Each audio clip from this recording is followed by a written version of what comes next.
Hello and a very good morning to all. कैसे हैं भाई आप सब, एक बार जल्दी से बताएंगे और आज के सेशन को करते हैं शुरू।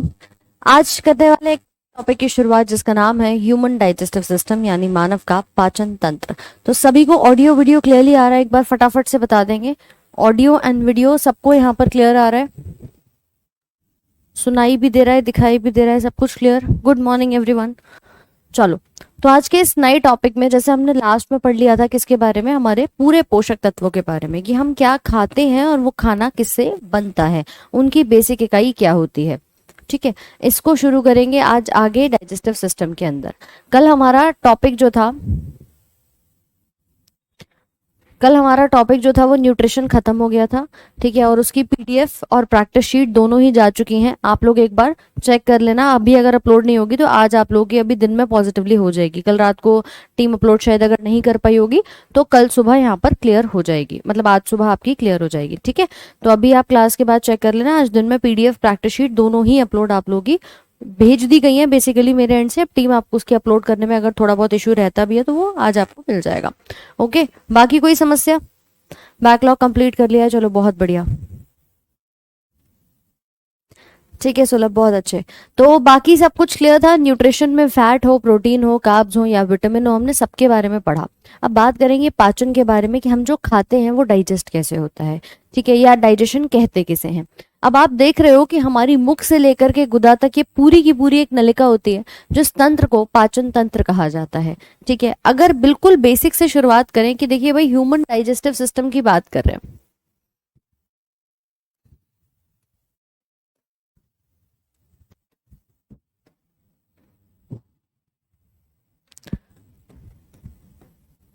ठीक है, डाइजेस्टिव सिस्टम, हमें पता है कि ये पूरा का पूरा पाचन तंत्र कुछ स्पेसिफिक अंगों से मिलकर के बना है जिनका काम क्या होगा, सिर्फ और सिर्फ खाने को पचाने में मदद करते हैं।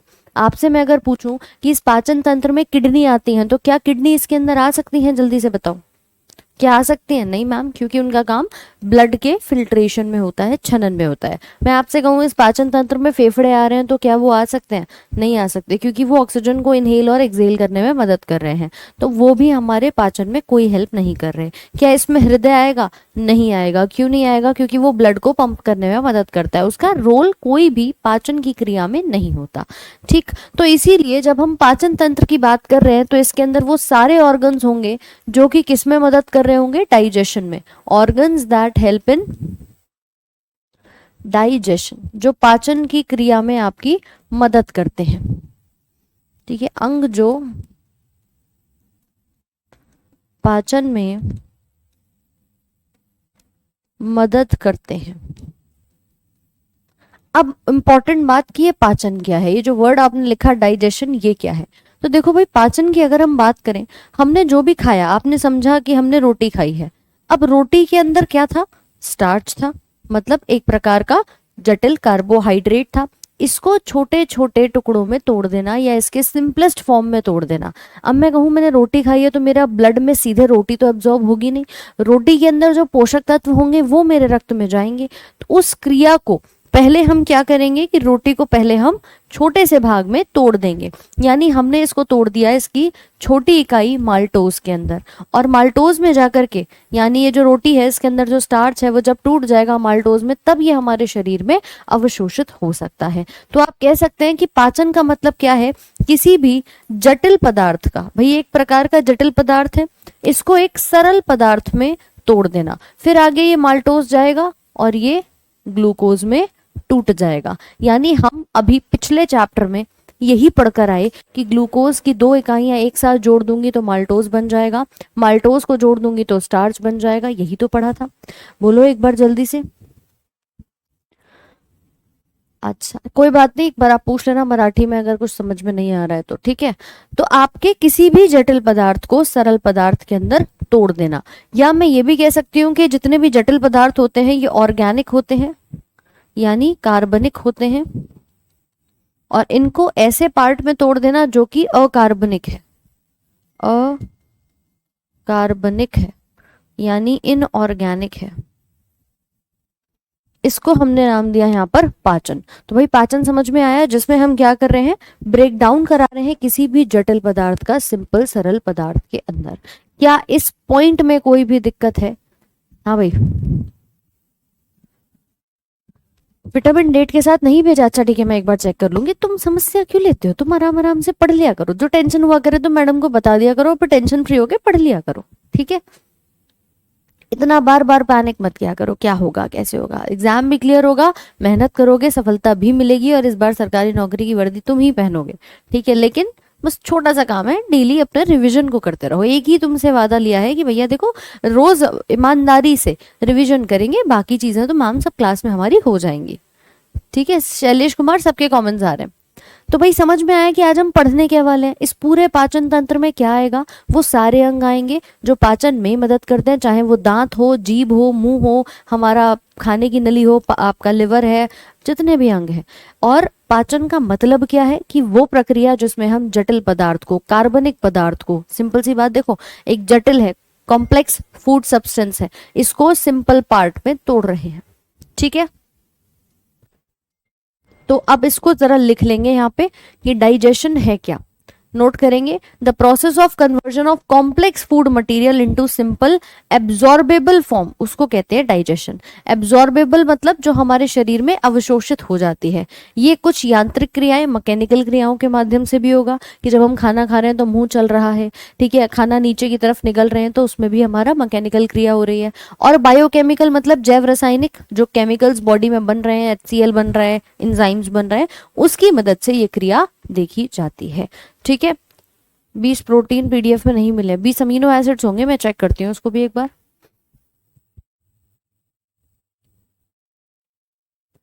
प्रीति लता, ठीक है, चलो एक बार नोट करो भाई इसे फटाफट से। मैम रिवीजन का टाइम नहीं मिलता, बस यही टाइम तुम्हें निकालना है। जिस दिन तुमने टाइम निकाल लिया उस दिन समझो तुम्हारा सिलेक्शन पक्का है। डेली निकालो या वीकेंड पे निकालो।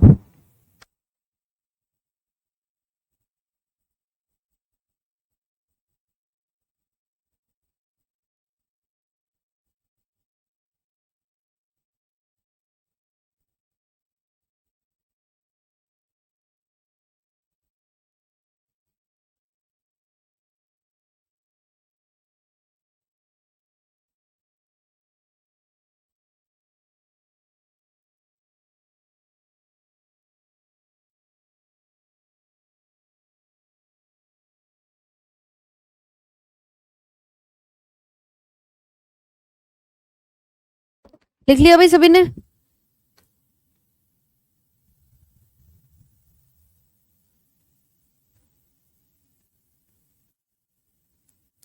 डिम्पल, इससे ज्यादा अच्छे से क्या नोट्स होंगे? देखो एक बात बताओ, आप लोग इंपॉर्टेंटली एक बात को समझो, हम किसी भी चीज को पढ़ रहे हैं ना तो दो तरीके होते हैं, एक होता है थियोरेटिकल और एक होता है प्रैक्टिकल।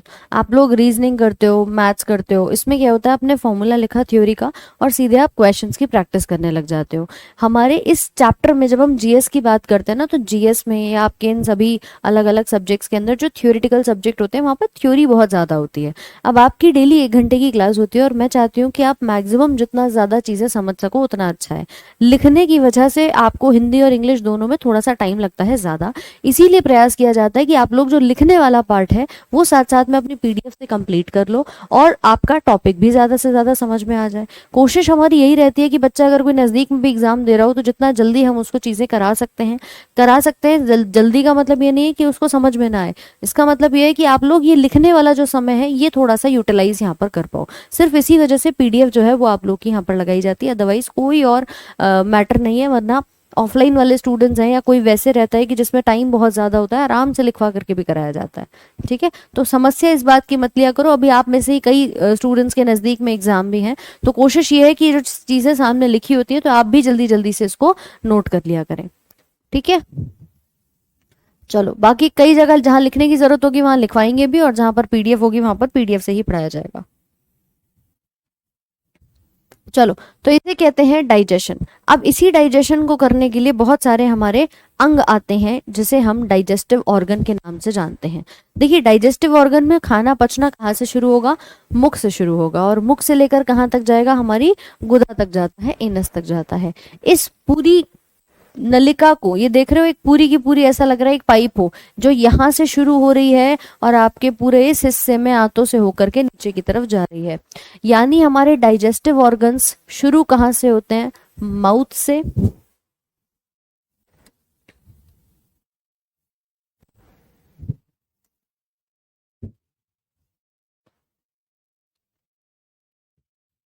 और कहाँ तक जाते हैं? इनस तक। इसको कहते हैं एलिमेंट्री कैनाल।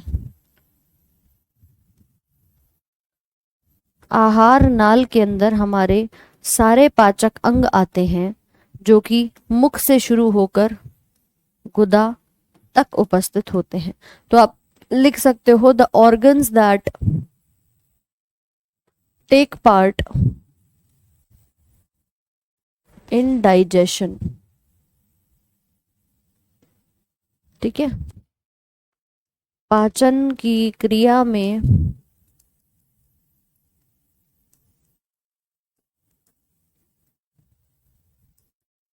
भाग लेने वाले अंग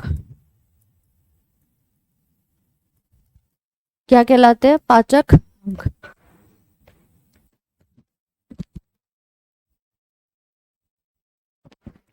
ये होती है कुल मिलाकर 30 फीट या 9 मीटर लंबी।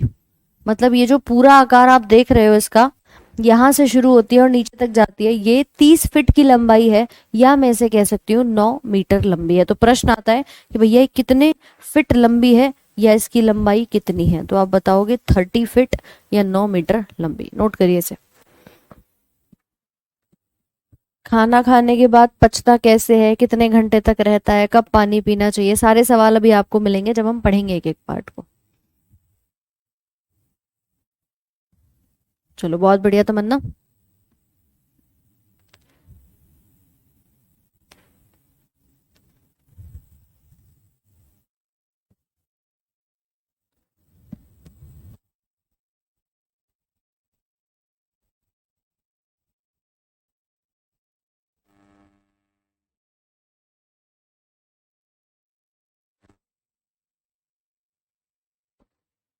ऐसी दिक्कत नहीं है सलोनी, अगर आप बिगिनर भी हैं, आपने कुछ तैयारी करी है, तो आप चाहें तो दे सकती हैं। एग्जाम का कोई एज लिमिट, मतलब आप में इसमें कोई बार नहीं है कि अटेम्प्ट की कोई संख्या हो। अगर आपको देना है अपना एग्जाम, आपका मन है देने का, तो आप दे सकते हो, कोई दिक्कत वाली बात नहीं है। ठीक है।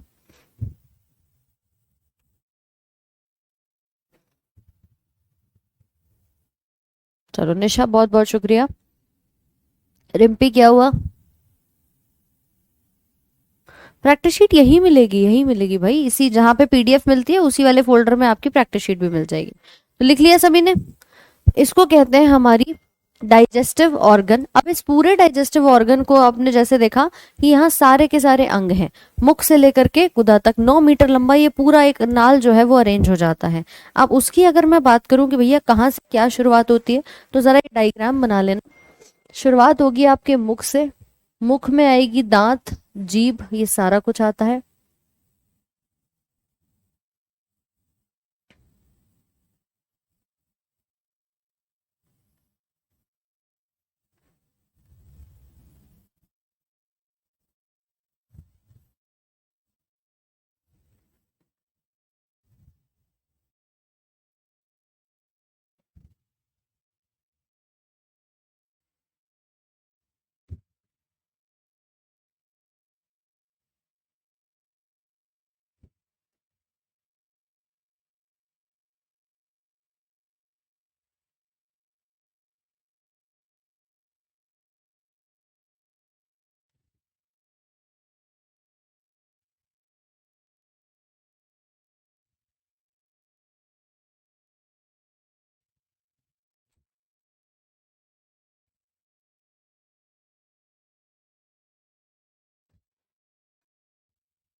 ये है हमारी पूरी आहार नाल, जिसके अंदर देखिए सबसे पहले मुख आएगा। इसके अंदर हमारे जो दांत हैं दोनों तरफ वो भी होंगे, और इसमें एक जीभ भी आपकी निकल रही होगी। इसके बाद हमारी आती है मौखिक गुहा, जिसको हम कहते हैं बक्कल कैविटी।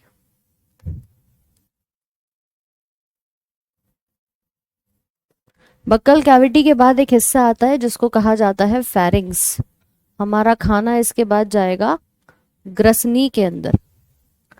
ग्रसनी के बाद ये जो नलिका दिख रही है इसको कहेंगे ईसोफेगस।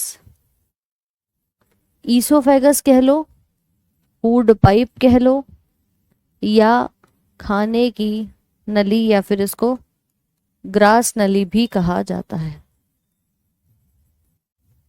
ये लगभग 25 सेंटीमीटर की लंबाई इसकी होती है। ठीक है, फिर आएगा आपका स्टमक, अमाशय।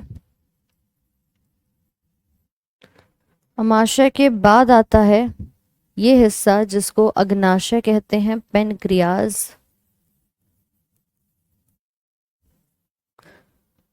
ये आपकी बड़ी आंत है, लार्ज इंटेस्टाइन।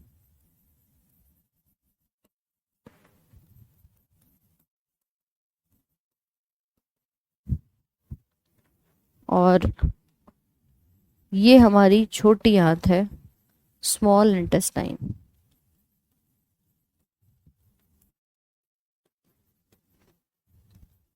ये 6.25 मीटर्स की होती है और ये 1.5 मीटर्स की होती है।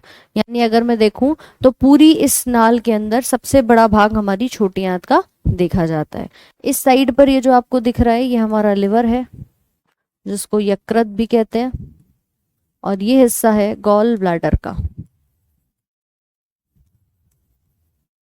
पित्ताशय।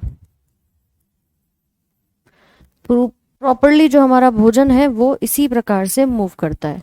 इस हिस्से को कहते हैं वर्मी फॉर्म अपेंडिक्स।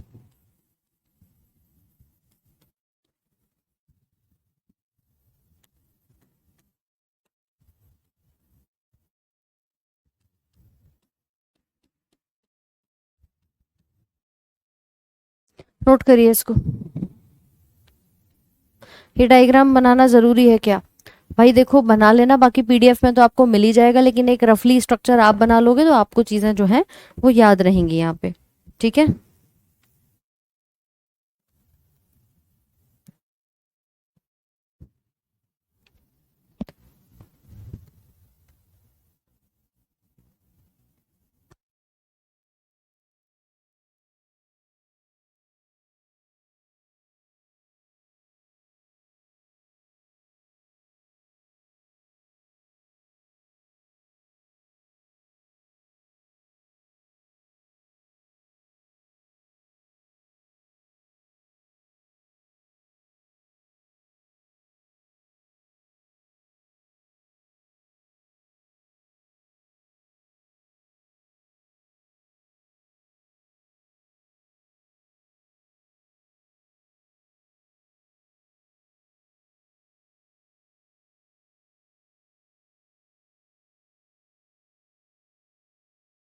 क्लियर है भाई, बन गया?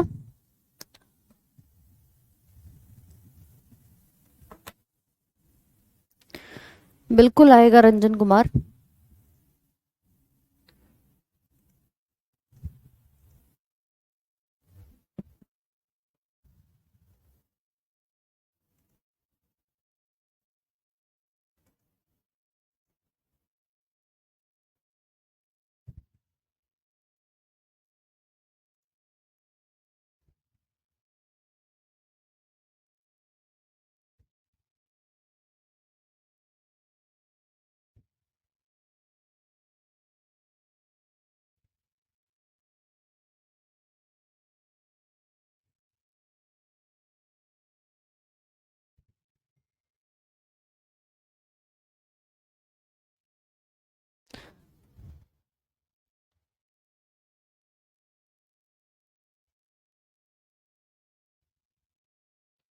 मैंने लिंक आप लोगों का पिन कर दिया है, एक बार इसी नाम से आप सर्च कर लेना तो आपको आईडी जो है वो मिल जाएगी डाउट ग्रुप की। ठीक है, कोई बात नहीं, जिससे नहीं बन रहा वो बाद में अपने पीडीएफ से देखकर बना लेना। फूड पाइप के आगे लिखा है ग्रास नली।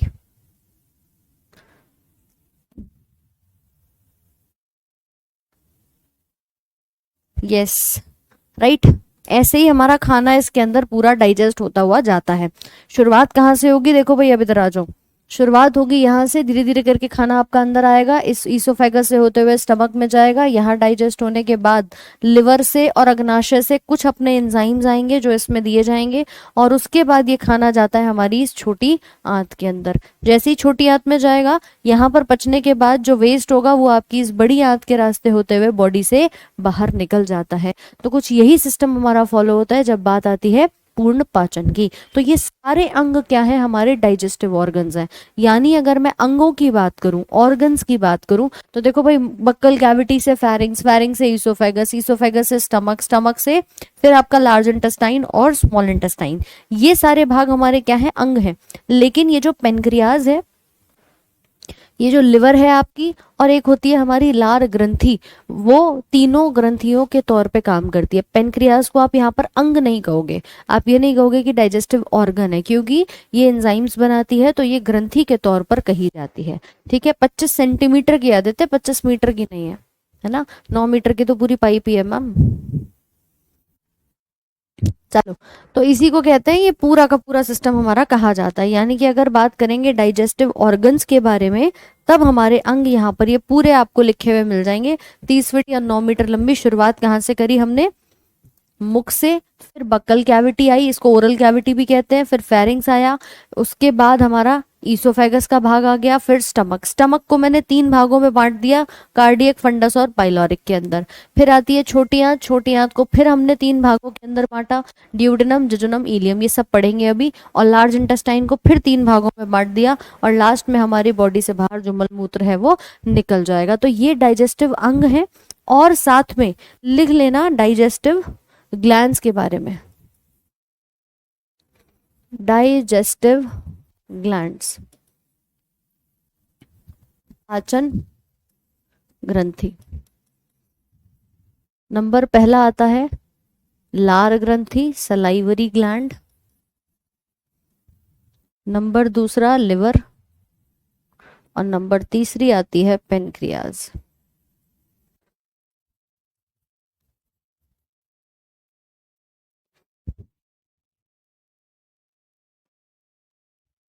इन तीनों को छोड़ के जितने भी बाकी अंग आपने पढ़े पाचन में, वो सब हमारे ऑर्गन्स हैं। बट ये क्या है, ये हमारी ग्रंथि के तौर पर आती है।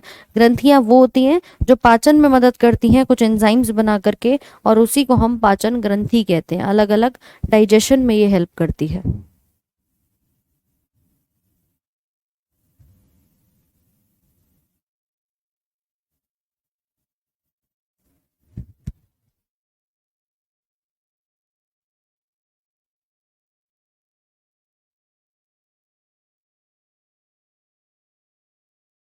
क्वेश्चन आता है कि विच आर डाइजेस्टिव ग्लैंड्स, ये नाम ध्यान रखना, बाकी सब ऑर्गन है।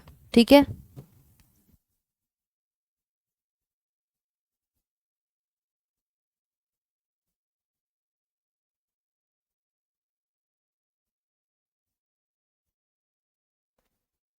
लिख लिया भाई सभी ने?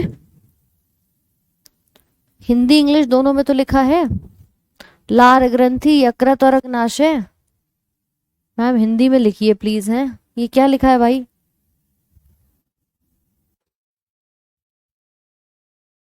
दीपक कुमार, बहुत बहुत शुक्रिया। चलो डन। अब एक एक करके देखो, शुरुआत करते हैं हमारे मुख से लेकर के कौन कौन से भाग हैं और क्या क्या चीजें आती हैं। शुरुआत करेंगे सबसे पहले हमारे मुख से। अब आपने देखा कि मैम मैं अगर माउथ की बात करूं, तो मुख के अंदर दांत भी आते हैं और जीभ भी आती है, और ये पूरा खाली स्पेस भी आता है। खाना पचना यहीं से शुरू हो जाता है। Whenever we talk about mouth, जब भी हम मुख की बात करते हैं, तो माउथ में ही डाइजेशन स्टार्ट हो जाता है। आपने रोटी खाई 30% रोटी का स्टार्च यही डाइजेस्ट हो जाएगा। किसकी मदद से होगा? जो मुंह में लार बनती है उस लार के एंजाइम के माध्यम से हो जाता है। तो इनिशियली हम यहाँ पर तीन चीजों की बात करेंगे। एक तो हमारी ये पूरी बक्कल कैविटी जो खाली स्पेस है, जीभ भी है और हमारे पास दांत भी हैं। तो यहाँ पर इस पूरे माउथ के अंदर सबसे पहले आप जरा हेडिंग डालेंगे कि it leads to buccal cavity, oral cavity that contains tongue and mouth. तो इसे हम यहाँ पर इस प्रकार से पढ़ना शुरू करेंगे। फिर आप बता देंगे माउथ में डाइजेशन स्टार्ट्स फ्रॉम हेयर। पाचन मुख से शुरू हो जाता है। ठीक है, नोट करो भाई इसको फटाफट से।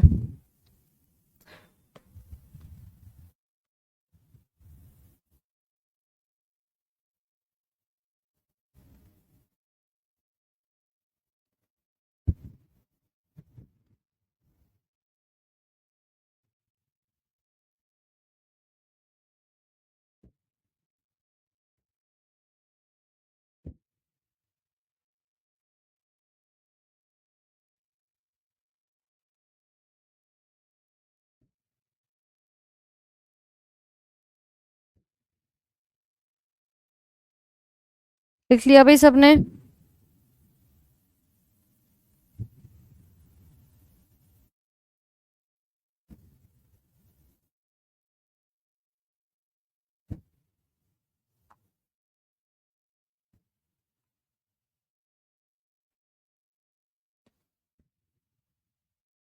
चलो डन। अब देखो एक एक करके बात करेंगे। सबसे पहले जीभ के बारे में बात करूं। आपको पता है जीभ के अंदर कोई हड्डी नहीं होती, देयर इज नो बोन। लेकिन जीभ पीछे की तरफ हमारा ये जो खाली बकल कैविटी है इसमें जुड़ी हुई होती है। तो जीभ के अंदर छोटे छोटे से आपके कुछ दाने से देखे होंगे आपने, स्वाद के कलिकाएं तो होते ही होते हैं, लेकिन जीभ एक मांसपेशी से बना हुआ वो अंग होता है जिसमें कोई भी बोन नहीं होती है। दूसरी बात, कभी आईने में जाकर अपनी जीभ देखना ध्यान से, तो आपको पूरी जीभ के ऊपर ना छोटे छोटे बीच में भरे हुए दाने से नजर आएंगे। ऐसे लगेगा छोटे छोटे से पैपिले से यहाँ पर प्रेजेंट है, वो पाए जाते हैं। दूसरा, इस पूरी जीभ पे जो हमें स्वाद आता है उसके लिए स्वाद के टेस्ट बर्ड्स प्रेजेंट होते हैं, यानी कि स्वाद की कलिकाएं जो हैं वो पाई जाती हैं। तो सबसे पहले अगर हम जीभ के बारे में बात करें तो आप लिख सकते हो यहाँ पे कि it is a freely movable muscular organ. Freely move करती है, किसी का कोई रोक टोक नहीं है। ठीक है, जीभ की ऊपरी सतह पर फ्रेन्यूलम द्वारा मौखिक गुहा के फर्श से, यानी कि ये जो हमारा जीभ है ये पीछे की तरफ भाई कहीं तो अटैच होगा ही होगा ना, तो जहां पर ये अटैच होता है वो होता है हमारे पूरे बक्कल कैविटी के पीछे बेस साइड में फ्रेन्यूलम नाम के हिस्से से। ठीक है, तो फ्रेन्यूलम के द्वारा मौखिक गुहा के फर्श से क्या होते हैं, ये जुड़े हुए होते हैं। स्वतंत्र रूप से चल पेशी अंग है और इनमें छोटे प्रोजेक्शन होते हैं जिसको हम पेपिले का नाम देते हैं। ये जो यहाँ पे छोटे छोटे से दाने निकले हुए होते हैं इसको हम पेपिले का नाम देते हैं। ठीक है, फिर आप बता सकते हैं कि भैया इनमें से कुछ स्वाद कलिकाएं पाई जाती हैं। स्वाद कलिकाएं कौन सी होती हैं तो वो लिख लेना। पहला, मीठा, नमकीन यानी कि स्वीट, सॉल्टी, ये सब टेस्ट वर्ड्स हैं। तीसरा लिखिएगा खट्टा, और चौथा कड़वा, बिटर टेस्ट। इस पूरी जीभ पर कुछ ऐसे, यहाँ पीछे की तरफ आता है कड़वा स्वाद, साइड में आता है खट्टा, और जीभ पर और यहाँ पर मीठा और नमकीन। तो ये हमारे टेस्ट बर्ड्स हैं जो जीभ के ऊपर पाए जाते हैं। चलो भाई, चल पेशी मतलब मूव करता है, देखा ना, जीभ चलती रहती है, बात करते रहते हो, तो जीभ को कोई रोक टोक थोड़ी है, मर्जी चाहे जितना मूव कर ले, इसमें कोई रुकावट रोक टोक वाला कुछ पार्ट होता नहीं है। ठीक है, लिखिए फटाफट से।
लिख लिया भाई सभी ने?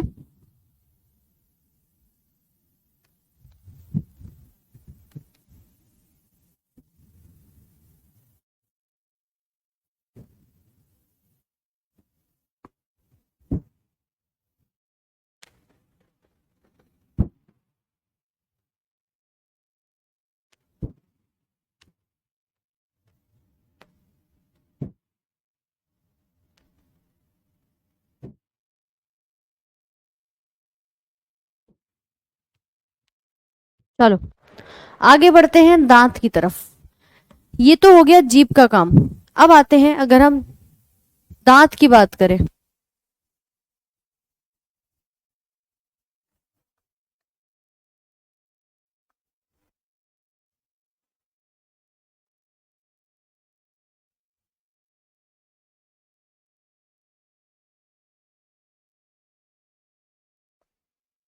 दांतों के बारे में, तो दांत जो है हमारे, वो किसी जबड़े के अंदर धसे हुए होते हैं। कहाँ पर? जबड़े के अंदर धसे हुए होते हैं।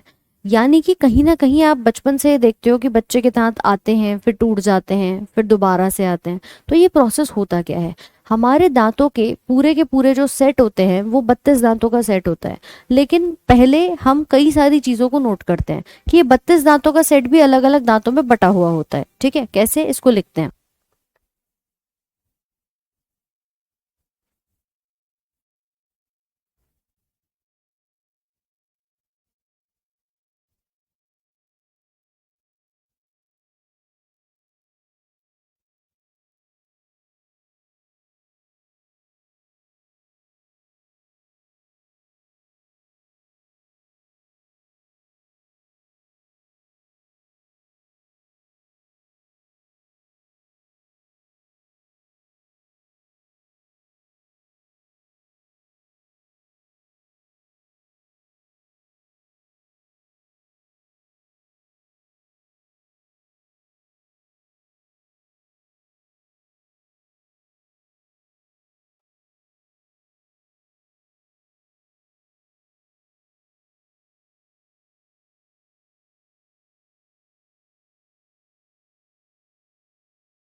देखो भाई, समझ आ रहा है सभी को? पहली चीज, दांतों का जो अध्ययन होता है उसको हम ओडोंटोलॉजी के नाम से जानते हैं, कि दांतों की जो स्टडी हम करते हैं। और इनका जो अरेंजमेंट होता है, जो व्यवस्था होती है, हमारे दांत जिस प्रकार से जबड़े में धसे हुए होते हैं, उसको कहते हैं डेंटिशन। अब ये डेंटिशन 3 टाइप का होता है। ये डेंटिशन हमारा 3 टाइप का होता है। पहला आता है जिसको हम कहते हैं थीकोडोंट। ठीक है, डोंट। दूसरा आता है डाइफ्योडोंट। और तीसरा आता है हेट्रोडोंट।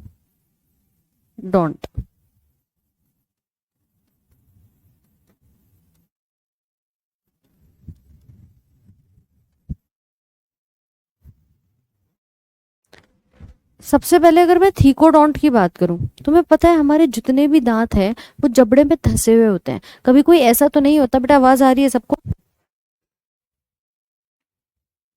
कभी कुछ ऐसा तो नहीं होता कि हमारा दांत जो है वो अलग से कहीं बैठा हो, वो हमेशा दांत जबड़े में धंसा होगा। जबड़ा जिसको हम नाम लेते हैं यहाँ पर थीका का। थीका यानी कि एक ऐसा स्पेस जिसके अंदर हमारा दांत जाकर के धंस जाता है। ठीक है, तो मान लीजिए कि थीकोडोंट का मतलब क्या होगा, कि दांत जबड़े में फिक्स हो रखा है, धंसा हुआ है। तो पहला टाइप का, कि जितने भी दांत आए, 20 आए, 32 आए, जितने भी आते हैं वो सब हमारे धंसे हुए दिखाई देते हैं। दूसरा कह रहा है डाइफ्योडोंट। डाइफ्योडोंट मतलब 2 प्रकार के दांत होते हैं। डाई मतलब 2। आपको पता है बचपन में बच्चे के पहले दांत आते हैं, वो आप कहते हो कि भैया दूध के दांत आए हैं, फिर उसके बाद वो टूट जाते हैं, फिर दोबारा से एक परमानेंट दांतों का सेट आता है। तो ये जो जीवन में हमारे 2 दांतों के सेट आते हैं ना, उसको डाइफ्योडोंट में रखते हैं। यानी सबसे पहले हमारे सबसे पहले हमारे दांत आते हैं, कच्चे होते हैं, उन्हें हम टेम्पररी दांत कहते हैं, अस्थाई दांत कहते हैं, और उसके बाद फिर वो हमारे मैच्योर होके परमानेंट सेट ऑफ टीथ बनते हैं, कि लगभग 5-6 साल की उम्र का बच्चा होगा उसके सारे अस्थाई दांत टूट जाएंगे और स्थाई में कन्वर्ट हो जाते हैं। इसके बाद बात की जाए हेट्रोडोंट की। हेट्रोडोंट में हम देखते हैं कि हमारे पूरे 32 दांत 4 अलग अलग प्रकार से बटे हैं। कुछ खाने को चबाने में मदद करते हैं तो कुछ खाने को काटने में यहाँ पर मदद करते हैं। ठीक है, तो इस प्रकार से आपका थिकोडोंट, डाइफियोडोंट और हेट्रोडोंट, ये 3 प्रकार के डेंटिशन हमें यहाँ पर पढ़ने हैं। ठीक है, 32 दांत पूरे कब तक आते हैं, तो देखो पूरे तो किसी के 24 साल की उम्र पे आ जाते हैं, तो किसी के बुढ़ापे तक नहीं आते, क्योंकि अक्ल दाढ़ होती है वो हर किसी की अलग अलग एज पर आती है। राइट, तो एक एक करके जरा इसको नोट करेंगे। सबसे पहला आप लिख सकते हैं, each teeth is embedded in a socket of jaw bone, जिसे हम थीकोडोंट कहते हैं। और मैमल्स, जितने भी स्तनधारी हैं, ये 2 सेट दिखाते हैं दांतों के। एक पहला है टेम्पररी, जिसको मिल्क टीथ कहते हैं या डेसिडियस टीथ भी कहते हैं, जो कि बाद में क्या हो जाता है, रिप्लेस हो जाता है बाय परमानेंट और एडल्ट टीथ। इस टाइप के डेंटिशन को डाइफियोडोंट डेंटिशन कहा जाता है। तो ये हमारे दांतों के अंदर थीको और डाइफियोडोंट की कहानी हो जाएगी। एक एक करके जरा इसको लिख लो, पहले इसको इंग्लिश में नोट कर लो, फिर हिंदी वाले हिंदी में लिख लेना। ठीक है, लिखो भी फटाफट से। Sound problem, sound is not coming. Sound आ रही है अभी? अभी आ रही है साउंड? तीसरे वाले पर भी बात करेंगे अभी, पहले पहले 2 लिख लो।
लिख लिया भाई सभी ने?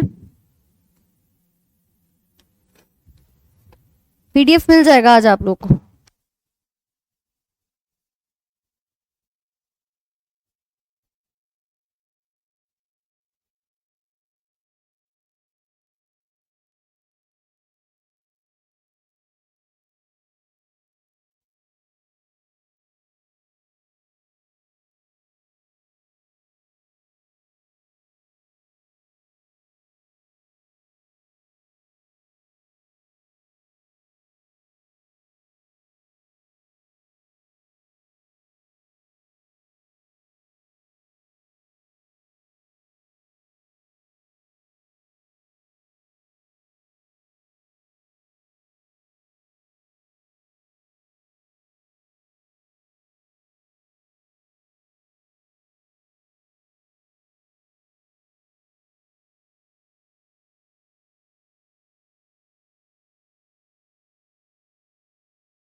चलो, हिंदी वाला लिख लो एक बार।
लिखा भाई सबने?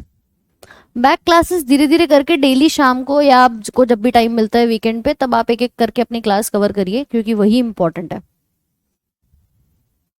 हाँ विकास बिल्कुल। प्रियांशु गुप्ता जी, चलिए बहुत बहुत धन्यवाद। बढ़ते हैं भाई आगे, लिख लिया यहाँ तक सभी ने?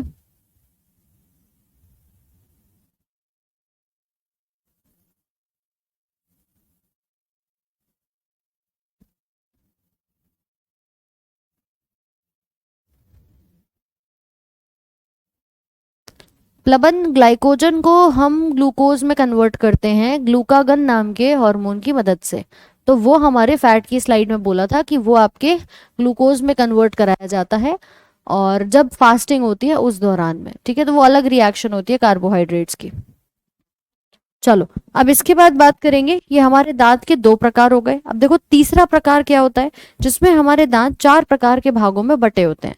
आगे के चार दांत इंसीजर, फिर साइड के दो कैनाइन, फिर प्री मोलर्स और मोलर्स के तौर पे। यानी अगर मैं बात करूं, सबसे पहले आते हैं हमारे छेदक या कृंतक, जो आगे की तरफ पाए जाते हैं। फिर होते हैं कैनाइन रदनक, जो चीर फाड़ करने में मदद करते हैं। फिर प्री मोलर्स आते हैं, और मोलर मोलर आते हैं, चबाने वाले दांत होते हैं।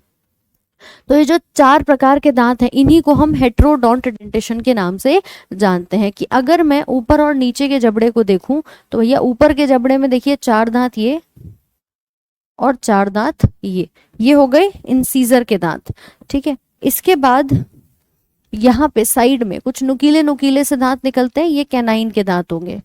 फिर उसके बाद आते हैं आपके, जिसे आप कहते हो प्री मोलर्स, अग्र चवर्णक और चवर्णक, ये दो दो दांत होते हैं यहाँ पे। और उसके बाद वापस से हमारे क्या आ जाते हैं, तीन तीन अक्कलदार जिसमें आती है वो वाले मोलर के दांत, एक दो और तीन, ठीक है। तो ऐसे आप देख सकते हो, ये सेट इंसीजर का है, फिर ये वाला कैनाइन है, ये प्री मोलर्स हैं, और ये मोलर्स हैं।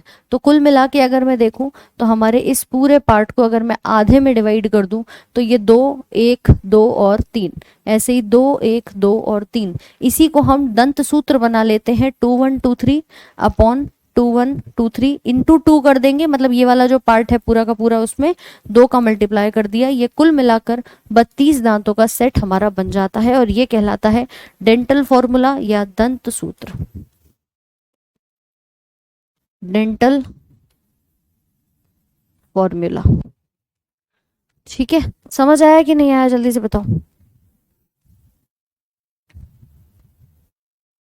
सब हो जाएगा संकेत, सिलेबस जितना भी रह गया है सब कर लेंगे, क्यों परेशान हो रहे हो।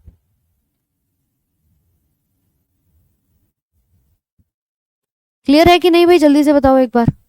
तो ये तीन प्रकार के दांतों का सेट है, थीकोडोंट, डाइफियोडोंट और हेट्रोडोंट।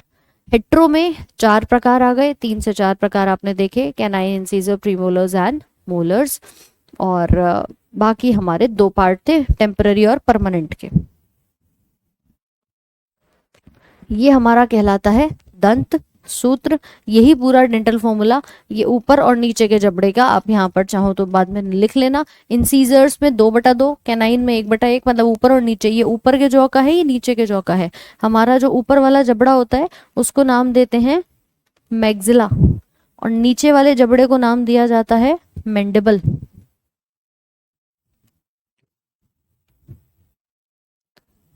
मैग्जिला और मैंडिबल। प्रश्न आता है कि आपके पूरे स्कल में मूव कौन कर रहा है, तो भैया ये मूव करता है, ठीक है। ये जो हमारा मैंडिबल होता है ना, ये मूवेबल होता है, यानी यही वाला जबड़ा गतिशील होता है, यही आगे पीछे मूव करता है। ऊपर वाला फिक्स होता है अपनी जगह पे, ठीक है, ऊपर वाला फिक्स होता है। तो ये इंसीजर्स के ऊपर नीचे, फिर कैनाइन, फिर प्रीमोलर्स और मोलर्स, गुणा हमने दो का कर दिया। टोटल 32 दांतों का ये दंत सूत्र आप लोगों का यहाँ पर बन जाएगा। किसी को कोई प्रॉब्लम यहाँ तक, जल्दी से बताइए एक बार। डेंटल फॉर्मूले में किसी के मन में कोई समस्या, बताओ भाई फटाफट से। अग्र चवर्णक और चवर्णक का काम खाने को चबाने का होता है, इन्हें चीक टीथ भी कहते हैं। ये आपके खाने को चबाने में मदद करते हैं। हम अगर अपने दांतों की व्यवस्था देखेंगे, तो देखो इस तरह के हमारे दांत होते हैं, प्री मोलर्स हैं, ये मोलर्स हैं, ये कैनाइंस हैं, ठीक है। अब अगर हम देखें इस पूरे दांत के सेट को, ये जो स्ट्रक्चर आपको दिख रहा है, इसमें एक सबसे ऊपरी परत होती है जो हमें बाहर की तरफ दिखती है। भाई दांत देखा है सभी ने, एक लेयर बिल्कुल बाहर दिखाई देती है जो दांत हम देख पाते हैं, वो सफेद सी परत होती है इनेमल की। ठीक है, वो सबसे ज्यादा कठोर भाग होता है, हार्डेस्ट पार्ट कहा जाता है उसको, सबसे ज्यादा कठोर पार्ट या हार्डेस्ट पार्ट होता है। ये सारी पीडीएफ आपको मिल जाएगी, समस्या मत लेना।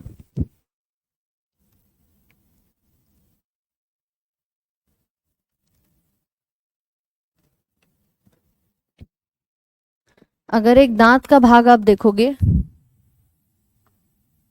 तो कुछ इस प्रकार से दिखाई देता है।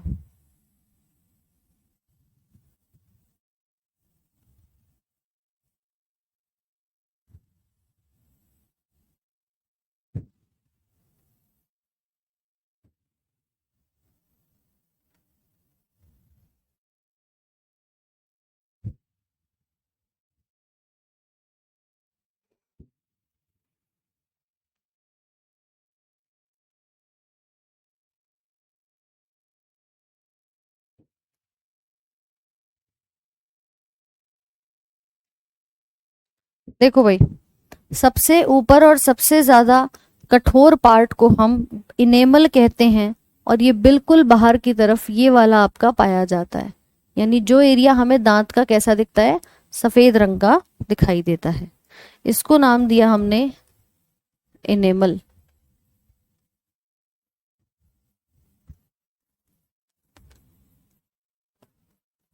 हार्डेस्ट पार्ट, ठीक है, ये कठोर भाग होता है। इसके अंदर वाली जो परत आपको दिख रही है, ये वाली ग्रीन, ये येलो कलर की, इसको नाम देते हैं डेंटाइन का।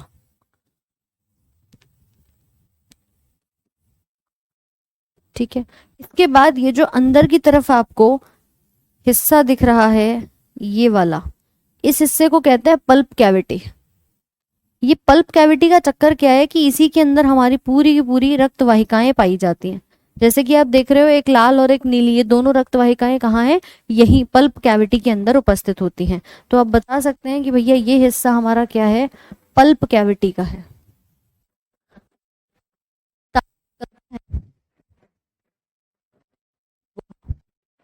ये हमारी दोनों क्या है, लाल और नीली वाली, इनको कहते हैं ब्लड वेसल्स। एक धमनी है लाल वाली, तो दूसरी शिरा है, आर्टरी और वीन्स।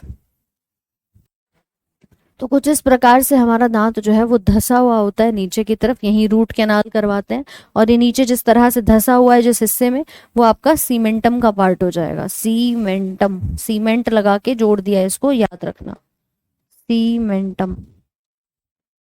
ठीक है, तो दांत के अंदर कुछ ऐसा स्ट्रक्चर हमारा दिखता है। ऊपर से जो परत दिख रही है उसको डेंट इनेमल कहते हैं, और उसके अंदर की तरफ हमारी डेंटाइन की परत पाई जाती है।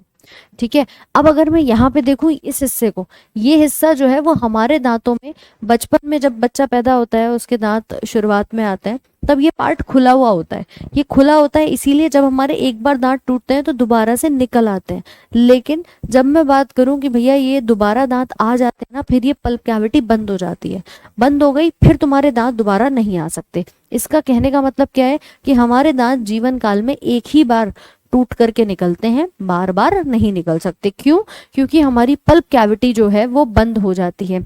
अगर ये हिस्सा किसी के अंदर खुला हुआ हो, अगर ये हिस्सा किसी में ओपन हो, जैसे चूहे हैं, खरगोश हैं, तो उनकी बॉडी के अंदर बार बार दांत निकलते रहते हैं। वो जितनी बार दांत टूट लें, तोड़ लें, उतनी बार उनके दांत आ जाते हैं। हमारा बंद है इसलिए दिखाई देता है। तो ये स्ट्रक्चर होता है एक दांत का। क्लियर है सभी को कि नहीं, बताइए फटाफट से। टीथ में ब्लड वेसल्स होता है, मुझे नहीं पता था। अरे होता है ना, क्यों नहीं होता, ये देख रहे हो, टीथ के अंदर भी तो आपके सेंसेशंस होती हैं। दांत में कभी कभी करंट लगता है, या दांत के अंदर भी जो खून की वाहिकाएं हैं वो पूरी जा रही होती है, सप्लाई होती है। वहीं रूट कैनाल कराते हैं जब आपके दांत को क्या करा जाता है, ऑपरेट किया जाता है। ठीक है, तो भाई देखो यहाँ तक हमने पूरे दांत वांत के स्ट्रक्चर्स को पढ़ लिया है। कल आहार नाल से शुरू करेंगे, स्टमक और आपका इंटेस्टाइन वाला पार्ट।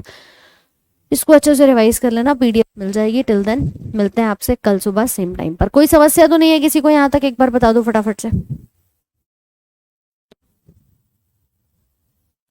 कोई प्रॉब्लम किसी को यहाँ तक, एक बार आज गो थ्रू कर ले। ठीक है, विल कंटिन्यू दिस टुमारो, भी आपके अगले क्लास का भी टाइम है, तो इसको अच्छे से रिवाइज करिएगा। क्लियर है? चलिए, have a very good day, thank you so much.